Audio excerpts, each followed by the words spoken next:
Wala na ba siyang magulang? Alam ko wala na. Kaya nga sakali na nakatira eh. Buti na lang, ipa-take out na natin itong kinain natin. Ibigay mo sa bata, ha?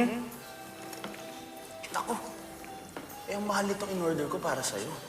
Tapos bibigyan mo lang doon sa bata. Huwag kang mag-alala. Bibigyan ko na lang siya ng 5 piso mamaya.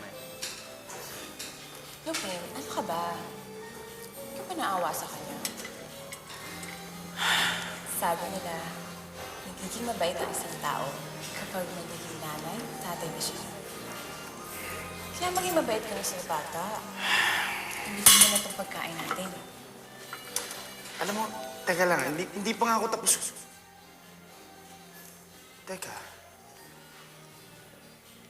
May resulta na ba yung pagpapacheck up mo kahapon? Kinumpirma na ba ng doktor na buntis ka? Bigay mo na itong pagkain na to. At saka ko sasabihin sa'yo. Oh, sige.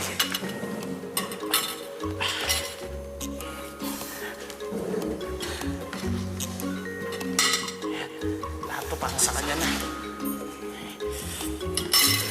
Sandali lang. Babalik ako agad. Lupin!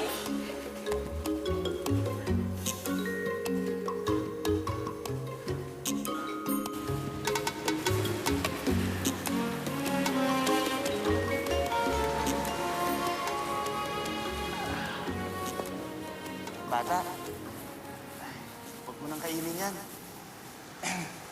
Eto, para sa'yo. Sa'yo na lahat yan. Ubusin mo, ha? Talaga po? Oo, sa'yo na lahat yan. Sige, tago mo na yan. Pati yung plato, sa'yo na. Tsaka yung kutsara. Tsaka ito. Ito, para sa'yo to, ha? Pabili mo ng maraming ulam, tsaka damit, ha? Tago mo yan, ha? Salamat po. Ang bait niyo naman po. Sige.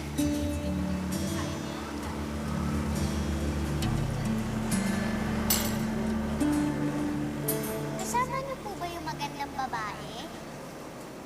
Tsaka, siya po ba yung nagbigay ng pagkain sa akin? Bakit mo naman tinatanong? Kasi po, siya lang naman po ang nagbibigay ng pagkain sa akin eh. Oo. Sa kanyang galing ang lahat ng yan. Ang bait-bait po talaga niya. Oo, napakabait talaga niya. Kaya pinagmamalaki ko na siya ang magiging ina ng anak ko.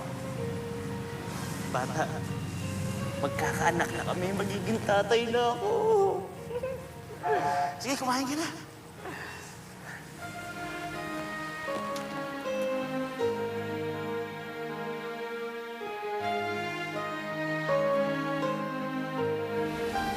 Parang gusto kong maging mabait sa lahat ng mga tao.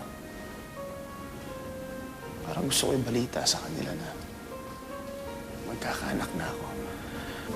Tama pa ng tawa si Angeli. Masayang-masaya siya dahil masaya din ako. Tapos ngayon, ako pa yung magiging dahilan kung ba't mahuli ang anak namin.